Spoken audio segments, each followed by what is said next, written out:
CPI party Congress അങ്ങ് ചണ്ഡീഗഡിൽ സമാപിക്കുകയാണ്.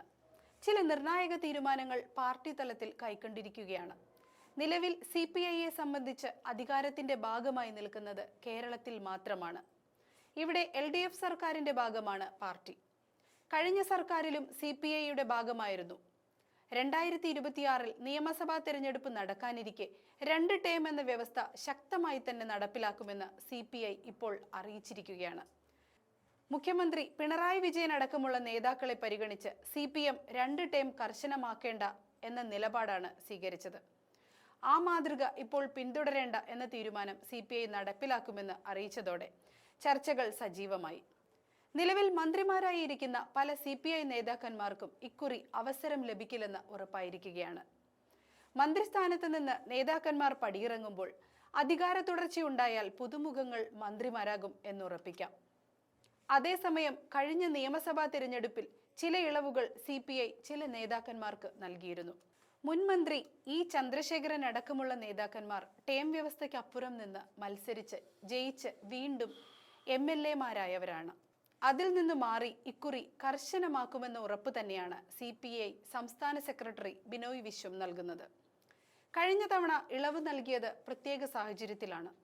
അത്തരം സാഹചര്യം നിലവിലില്ല എന്നിരിക്കെ കർശനമായി തന്നെ 2 ടേം വ്യവസ്ഥ നടപ്പിലാക്കുവാനാണ് പാർട്ടി തീരുമാനിച്ചതെന്നുമാണ് സംസ്ഥാന സെക്രട്ടറി അറിയിച്ചത്.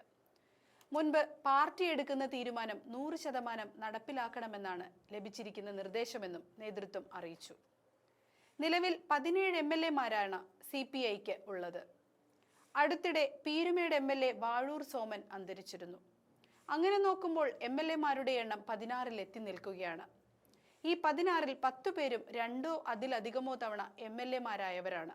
CPI മന്ത്രിമാരിലേക്ക് വന്നാൽ മന്ത്രിസഭയിൽ രണ്ടാമനായ റവന്യൂ വകുപ്പിന്റെ ചുമതല വഹിക്കുന്ന K. രാജൻ 2 തവണ ഒല്ലൂരിൽ ജയിച്ച ജനപ്രതിനിധിയാണ്. രാജന് പുറമെ ഡെപ്യൂട്ടി സ്പീക്കർ ചിറ്റയം ഗോപകുമാർ, മുൻ മന്ത്രി E. ചന്ദ്രശേഖരൻ, CK. ആശ തുടങ്ങി 10 MLA-മാർ എന്നേക്കുമായി പടിയിറങ്ങും.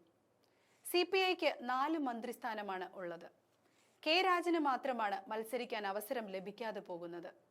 മറ്റു മന്ത്രിമാരായ P. Prasad, GR Anil, J. Chinchu Rani എന്നിവർക്ക് മത്സരിക്കാനുള്ള സാഹചര്യമുണ്ട്. ഇവർ 1 തവണ മാത്രം MLA-മാരായവരാണ്. ആകെ 10 MLA-മാരും രാജിവെക്കുമെന്ന് CPI ഉറപ്പു നൽകുന്നുണ്ട്. 2 ടേം വ്യവസ്ഥ CPIM നടപ്പാക്കുന്നതോടെ സർക്കാരിൽ പുതുമുഖങ്ങളാണ് മന്ത്രിമാരായത്. ഇക്കുറി അത് കർശനമാക്കുകയാണെങ്കിൽ മുഖ്യമന്ത്രി പിണറായി വിജയൻ അടക്കമുള്ള നേതാക്കന്മാർ മാറി നിൽക്കേണ്ടി വരുമായിരുന്നു. എന്നാൽ ഹാട്രിക് ഭരണം ലക്ഷ്യം വെക്കുന്ന CPIM പിണറായി വിജയനെ മാറ്റിയാൽ തിരിച്ചടിയാകുമോ എന്ന് ഭയന്നതോടെയാണ് നിലപാടിൽ വെള്ളം ചേർക്കാൻ തീരുമാനിച്ചത്.